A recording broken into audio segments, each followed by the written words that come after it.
Everybody. आज हमारा एक और नया दिन और एक और नया विषय। आज अपर्णा, आज आप हमें क्या सिखाओगे? किस लाइफ की नई पहलू से हमें वाकिफ करोगे आज? तृप्ति, आज कुछ भी शुरू करने के पहले एक सवाल है मेरा आपसे। What you feel, what is most important in any relationship? Trust, loyalty. तो सभी रिलेशन में हम चाहते हैं कि हमारा पार्टनर हमारे साथ लॉयल हो, फिर चाहे वो एम्प्लॉय एम्प्लॉयर का रिलेशन हो, चाहे हस्बैंड वाइफ का, चाहे पेरेंट्स बच्चों का, या फिर एक गुरु शिष्य का। तृप्ति, हम लोग ना कार्मिक योगीज हैं। कार्मिक योगी, क्यों कोई यानी क्या? कार्मिक योगीज मतलब what ever you will do, you will get it back. आप जैसा करोगे वैसा ही आपको मिलेगा। तो जो लोग यौगिक हैं, जो लोग योग साधना थोड़ा सा करते हैं, उनको कार्मिक योगी कहा जाता है। चाहे यौगिक हो, चाहे आप यौगिक ना हो, सब कुछ डिपेंड करता है आपके एक्शन पे। थोड़ा सा और इलाबोरेट करती हूँ। अब आप ऐसा मानो कि जैसे आपने कोई काम शुरू किया, बिजनेस, कोई भी इंटरेस्टिंग सा जो भी आप करना चाहते थे, और कुछ महीने किया, मगर फिर आपको लगा कि इससे मेरी कोई इनकम नहीं हो रही है, कोई आउटपुट नहीं आ रहा, लग नहीं रहा कि मुझे कंटिन्यू करना चाहिए, और आपने वो काम छोड़ दिया। अब जब आप काम छोड़ने के लिए डिसाइड करते हो कि बस अब यहाँ से it is not working out, I have to quit, मेरे को बंद करना पड़ेगा, वो टाइम है जब आप जाकर खुद से एक बार ये पूछो कि आपने इन महीनों में क्या अपना 100% कॉन्ट्रीब्यूशन दिया था? क्या आप अपने काम को लेकर 100% लॉयल थे? अगर आंसर आता है हाँ, तो प्लीज छोड़ दो। आपके 100% देने के बाद भी अगर आउटपुट नहीं आ रहा है तो छोड़ दो। मगर अगर आंसर आता है ना, then you need to hold yourself, work on yourself and redo. क्योंकि अभी आपने काम खत्म नहीं किया, आपने 3-4 महीने जो भी थोड़ी थोड़ी बहुत मेहनत की थी, अगर आप फिर से अपने आप को इम्प्रूवमेंट करके वहां से काम आगे लेके जाओगे, ट्रस्ट मी, आपको सफलता जरूर मिलेगी। अब ये सिर्फ एक वर्क लाइफ से ही रिलेटेड नहीं है, रिलेशनशिप्स में भी ऐसा ही होता है कि और एक होता है ना, एक्सपेक्टेशंस भी बहुत होती है कभी कभी। एक रिलेशनशिप में होता है, एक पार्टनर को एक्सपेक्टेशन बहुत होती है, पर वो ये नहीं समझता कि वो कितना कंट्रीब्यूट कर रहा है। हाँ, ट्रिप तो वही होता है ना, जब एक्सपेक्टेशन करेक्ट, आती है जब बहुत। आपकी एक्सपेक्टेशंस आती हैं। तो यहाँ पे हम बात कर रहे हैं खुद से लॉयल होने की, अपने हाँ, कंट्रीब्यूशन की, क्योंकि दूसरे का कंट्रीब्यूशन आप लेके आ ही नहीं सकते। आप सिर्फ उस पे रो सकते हो, सिर्फ दुखी हो सकते हो, आप सिर्फ अपना कंट्रीब्यूट कर सकते हो। तो I will give an example कि मानो कि हस्बैंड वाइफ के बीच में प्रॉब्लम चल रही है, husband is not happy with wife, तो क्या करेगा? वो बीवी को छोड़ देगा और दूसरी शादी कर लेगा, या फिर अपने रिलेशनशिप पे काम करने की कोशिश करेगा और उसको बेहतर करने की कोशिश करेगा? आप बताओ। डिपेंड करता है उसकी लॉयल्टी कितनी है अपने रिलेशनशिप में। सही वो मायने में तो उस हस्बैंड को या फिर वाइफ को, वाइस वर्सा, उनको अपने तरफ से उस रिलेशन को अपना कंट्रीब्यूशन देना चाहिए। और देना चाहिए। फिर से वही लॉयल्टी की जो मैं बात कर रही थी, फिर से खुद को जाकर री एनालाइज करो कि आप छोड़ने की बात तो कर रहे हो, क्या आपने अपना 100% कंट्रीब्यूशन दिया था?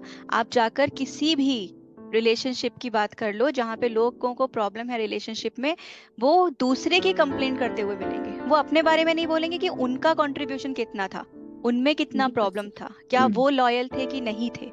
तो अगर आप उस समय जाकर खुद को एनालाइज करोगे और आपको आंसर मिलता है हाँ, मैंने अपना 100% दिया है, देन प्लीज मूव ऑन। मगर अगर आंसर आता है ना, then you need to work on your self. और अगर ये चीज बचपन से हमारे अंदर आ जाती है, देन कोई और जिम्मेदार नहीं है। आपको सीखना पड़ेगा अपने लिए खुद लॉयल होना। यहाँ पे मैं किसी और के लिए, ये तो एग्जाम्पल है, क्योंकि हम लाइफ में अफेक्ट ही इन सब चीजों से होते हैं कि और लोग मेरी लाइफ में कैसे कंट्रीब्यूट कर रहे हैं, उसी से मुझे सारी तकलीफें होती है। अगर आप खुद पे काम करने लगते हो, अगर आप अपने आप को लेकर लॉयल हो जाते हो, तो आपको नहीं लगता अपनी सारी प्रॉब्लम्स खत्म हो जाएंगी? मेरे ख्याल से सारी मतलब खत्म हो जाएंगी। आपका कंट्रीब्यूशन लॉयल हो, आपका आपके इमोशंस कंट्रीब्यूशन, लॉयल हो, आपके करेक्ट, इमोशंस भी लॉयल हो, करेक्ट, आपका कंट्रीब्यूशन लॉयल हो, आपके इमोशंस लॉयल हो, आपके एफर्ट्स लॉयल हो। एफर्ट्स लॉयल हो। हम्म, तो आपको पता चलेगा। और उस समय शायद आपको अपनी लॉयल्टी के साथ आपको और काम करने की इच्छा होगी। मगर उसमें अगर आपका जवाब हाँ आ जाता है कि आपने अपना 100% दिया, तो प्लीज मूव ऑन। क्योंकि अगर आप बीच में ब्रेक हो गया, अगर आप बचपन से ये चीज बच्चों में डालते हो तो ना वो अपनी पढ़ाई को लेकर, अपनी जॉब को लेकर, अपने स्पोर्ट्स को लेकर, अपने रिलेशनशिप्स को लेकर ये चीजें हमेशा अप्लाई करते रहेंगे और हार नहीं मानेंगे। मगर अगर ये फिनोमेना उनसे इंट्रोड्यूस नहीं होता है तो उनकी भी यही आदत हो जाएगी, वो करेंगे और छोड़ देंगे, फिर लगेगा इंटरेस्ट नहीं आ रहा, वो फिर छोड़ देंगे। तो फिर बताओ सफलता कैसे मिलेगी? किसी भी जगह पे नहीं मिलेगी, ना रिलेशनशिप में, ना पढ़ाई में, ना काम में। सेम फॉर्मूला अप्लाई होता है स्पिरिचुअल गॉड के साथ भी। अगर आप भगवान को मानते हो तो वहां पे भी you have to be loyal. If you have any master in your life then you have to be loyal. If you believe in angels और anyone, any higher energy, then you have to be loyal. You have no need to just यहाँ वहाँ इसको try कर लिया, उसको try कर लिया। हाँ, ऐसे होता है ना, बहुत सारी बारी होता है कि अच्छा अभी मैंने तो ये पूजा पाठ करी, नहीं हुआ तो मैंने और कोई पूजा पाठ करी, तो लोग ये सोचते हैं अरे मुझे तो कुछ नहीं मिला, मैंने तो 100% दिया, मैंने तो ये पूजा भी बहुत अच्छे से करी। पर ये नहीं समझ में आ रहा कि आपकी लॉयल्टी भी परखी जा रही, कि आप स्टिक नहीं कर रहे हाँ। एक भगवान, जो भी डिवाइन पावर के साथ, उन्हें आपका भी तो परखने का टाइम मिलता है आपको। हर चीज को लेकर एक ही फॉर्मूला है। हाँ, पता है यूनिवर्स बहुत डिफिकल्ट नहीं है, बहुत सिंपल सिंपल कुछ नियम है जो चाहे भगवान से जोड़ लो, चाहे पढ़ाई से जोड़ लो, चाहे नौकरी से जोड़ लो, चाहे रिश्तों से जोड़ लो, सब जगह पे एक ही फॉर्मूला लगता है। अगर हमने वो बचपन से सीख लिया, समझ लिया, तो आपके लिए लाइफ बहुत आसान हो जाएगी, क्योंकि बहुत अच्छी है, हर एक पल हम जी सकते हैं, बट हम नहीं जी पा रहे क्योंकि हम इन्हीं सब चीजों में उलझे हुए हैं। अब मैं आपको मुझे और एग्जाम्पल, हाँ मुझे बोलिए एक ना। बात कहनी है कि बहुत बारी होता है, लोग मुश्किलें आती हैं बीच में, किसी की life is not bed of roses, तो ठीक है उतार चढ़ाव आता है, उसमें भी लॉयल्टी आपकी चली जाती कि यार हम्म मुझसे तो नहीं हो रहा, हम्म मैं तो नहीं अभी हैंडल हम्म कर सकते। तो ये वहीं भी पे तो। बिल्कुल, जब आपको ये लगता है कि मुझसे तो नहीं हो रहा, मैं हैंडल नहीं कर सकती, उस समय जाओ एनालाइज करो, आपने दिया है अपना 100%। अगर जवाब आता है हाँ, तो फिर देखो अगला क्या ऑप्शन है आपके पास। अगर जवाब आता है ना, दैट मीन्स अभी बहुत स्कोप है, आप यहाँ पे और काम कर सकते हो। वर्क करने अभी एग्जाम्पल देती हूँ लॉयल्टी का, कि कैसे लॉयल्टी हमारी भी, मतलब I am a very strong believer कि there is someone in a cosmic world, there is someone who is guiding us, who is anchoring us, और who is having eye on us also, कि आप क्या कर रहे हो और क्या नहीं कर रहे हो। उसी को तो कर्मा बोलते हैं, इसीलिए तो होता है ना कि आपके कार्मिक अकाउंट के हिसाब से आपका हिसाब किताब होता है। तो एक बड़ी ब्यूटीफुल स्टोरी है। ऐसा कहा जाता है कि चित्रगुप्त हमारे सारे कर्मों का लेखा जोखा रखते हैं। Chitragupta is a one more form of God, जो सारा बैलेंस शीट बनाते हैं, इसने ये काम अच्छा किया, ये काम अच्छा नहीं किया। बहुत सारे काम ऐसे होते हैं जो हम जाने अनजाने में कर देते हैं। झूठ बोला, बट किसी के भले के लिए झूठ बोला तो वो अच्छे अकाउंट में जाएगा, बट अगर अपने आप को बचाने के लिए झूठ बोला तो वो खराब अकाउंट में जाएगा, है ना। तो ऐसे ही आपने कौरव और पांडव, इनकी सभा थी, चित्रगुप्त की सभा चल रही थी, इन लोगों को बुलाया गया था और सब लोग का वो हिसाब किताब उनको बता रहे थे, किसने क्या किया है, इसको क्या मिलेगा, कौन से रिवॉर्ड्स मिलेंगे, कौन सी सफरिंग्स मिलेंगी, अगली लाइफ कैसी होगी, सब प्लानिंग्स चल रही थी। अब कौरवों के बारे में तो हम सबको पता है। अब पांडव पांडव अच्छे थे, पांचों के बारे में अच्छी बातें हुई, बट फिर भी किसी में कुछ ना कुछ निकला, कुछ कम ज्यादा। मगर अर्जुन को एकदम रोल मॉडल टाइप्स दिखाया गया है ना। एक अच्छा पति, अच्छा योद्धा, अच्छा दोस्त, अच्छा शिष्य, अच्छा बेटा, अच्छा पिता, हर चीज में एकदम आइडियलिस्टिक। तो सभा खत्म होने वाली थी, आखिर थे अर्जुन। तो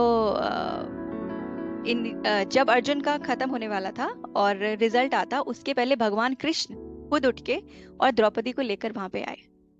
तो अर्जुन वॉज रियली शॉक्ड कि ये क्या हो गया, मतलब मेरा मेंटोर और मेरा दोस्त जिसको मैं बहुत चाहता हूँ वो भी मुझे बहुत चाहता है, और मेरी बीवी जिसको मैं बहुत चाहता हूँ, इन लोगों को मुझसे क्या प्रॉब्लम हो गई। तो वो आते हैं और वो बोलते हैं, कृष्ण, द्रौपदी शांत थी, द्रौपदी ने कुछ नहीं बोला, she was just smiling. Krishna भगवान बोलते हैं, अर्जुन तुम पे एक आरोप है, वो द्रौपदी की तरफ से। अब अर्जुन द्रौपदी को देखकर पूछते हैं कि द्रौपदी तुमको मुझसे क्या शिकायत है। तो कृष्ण भगवान बोलते, नहीं थी तो मुझसे मत पूछो, मुझसे पूछो, मैं बताता हूँ। जब तुम युद्ध की तैयारी कर रहे थे तो उस समय तुम पूरी तरह से युद्ध में इन्वॉल्व थे, तुम पूरे समय उसी में रहते थे। ये तुम्हारा रात में खाने पे इंतजार करती थी कि तुम आओगे तब ये खाना खाएगी, और वो तुमको ऐसा खिड़की से देखती रहती थी कि तुम फ्री होगे फिर तो तुम आओगे, तुम 2 मिनट बात करोगे उसके साथ, खाना खाओगे और फिर अगले दिन की तैयारी करोगे। बट कई बार ऐसा होता था कि तुम आते ही नहीं थे, या फिर वहीं पे कुछ थोड़ा बहुत खा लेते थे, या फिर घर ही नहीं लौट के आते थे। तो अर्जुन ने तुरंत काउंटर किया इस चीज को, हाँ तो क्या हुआ, I was busy in work, मैं काम कर रहा था जो कि मेरी प्रायोरिटी थी, रिस्पॉन्सिबिलिटी थी। तो कृष्ण भगवान ने बोला कि तुम्हारी लाइफ में अगर कोई भी जिम्मेदारी तुम्हारे ऊपर आती है, वो चाहे काम की हो चाहे सगे संबंधियों की हो, तुम उस हर जिम्मेदारी के लिए तुम रिस्पॉन्सिबल हो। तुम्हें लॉयल होना पड़ेगा सारे रिलेशन को, हर चीज को लेके। अगर कहीं से भी तुम्हारी छूट होती है तो तुम्हारे ऊपर सवाल पूछा जाएगा। तो उसने बोला कि कृष्ण भगवान ने अर्जुन को बोला कि तुम द्रौपदी के गुनहगार हो, क्योंकि तुम्हारी लॉयल्टी काम को लेकर तो थी और अपनी वाइफ को लेकर नहीं थी। तो कहानी का मतलब ये है कि कई बार ऐसा भी होता है कि हम किसी और चीज को प्रायोरिटाइज करके हम दूसरी चीज को नजरअंदाज कर देते हैं। हमको नजरअंदाज नहीं करना है, हमें और मे इतने बी टेकन फॉर ग्रांटेड भी हो जाता है कि कोई उनको था कि भाई वो तो मेरी बीवी है, वो क्यों बुरा मानेगी, करेक्ट तो मैं करेक्ट। अपने काम की तरफ और लॉयल रहूं, तो ये अर्जुन ने तो भी बोला, अंडरस्टैंड कर लेगी। हाँ अर्जुन ने भी बोला कि द्रौपदी को समझना चाहिए। तो कृष्ण हाँ। भगवान, द्रौपदी कुछ नहीं बोल रही थी, शी वाज जस्ट स्माइलिंग, मतलब उसके पास एक्चुअली ये कंप्लेंट थी भी नहीं, क्योंकि उसने इतना समझ लिया था इस बात को कि उसके पास कंप्लेंट नहीं थी, मगर कृष्ण भगवान उठाकर लेकर आए उसको कि नहीं, ये पॉइंट है और ये हम्म लोगों को भी पता होना चाहिए कि कैसे चीजें रिस्पॉन्सिबल और किस चीज के लिए आप रिस्पॉन्सिबल हो। हम्म तो हमको इतना गट्स होने चाहिए कि अगर आप किसी भी जगह पे अगर लॉयल नहीं हो पा रहे हो because of any XYZ reason, तो कन्फेस करो, जाके ओन बोलो, अप करो। खुद से जाके बोलो आगे से जाके कि this is what the reason I am not able to give my time, but I am here. और जैसे भी आपको जो भी बोलना है, मगर आपको ये एक्सेप्ट करना पड़ेगा। आप ब्लेम नहीं डाल सकते कि उसको समझना चाहिए, आपने क्या किया, ब्लेम डाल दिया ना, तो उसको समझना चाहिए। आप ब्लेम नहीं कर सकते, you have to take your charge, you are whole sole responsible for whatever is happening in your life, कोई और नहीं है। तो just be focused and contribute for your loyalty. तो किसी और के लिए लॉयल होने की बजाय learn to be loyal with yourself and then see. So this पहला was तो the आज आज का टॉपिक बड़ा इंटरेस्टिंग था, loyalty to self, personal, professional, spiritual, जो भी yes, है हम अपने आप से स्टार्ट करेंगे तो हम अपनी जिंदगी में लॉयल्टी हमेशा निभा सकते हैं हर एक एंगल में। बस हम अपने आप पे ही कर सकते हैं, हम किसी और का अपने कुछ नहीं कर सकते। तो वो हमें अंदर से इम्बाइब हो जाएगी ना, हमारी पार्ट ऑफ हमारी नेचर हो जाएगी, अगर हमने इस बच्चों में भी बचपन से ही आदत लगवा दी। हाँ, और तो इसीलिए वो देखेंगे भी। हाँ इसीलिए ये स्कूल ऑफ गॉड का टॉपिक है कि ये आदत भी बच्चों में बचपन से होनी चाहिए, यस। है ना। तो आज का सवाल मेरा सारे व्यूअर्स से कि क्या आप अपने प्रति लॉयल हैं? क्या आप आपके साथ जो भी हो रहा है उन सबको लेकर लॉयल हैं? कमेंट बॉक्स में लिखिए हाँ या ना। Thank you so much, we will see you in next lesson. Till then, goodbye and Om.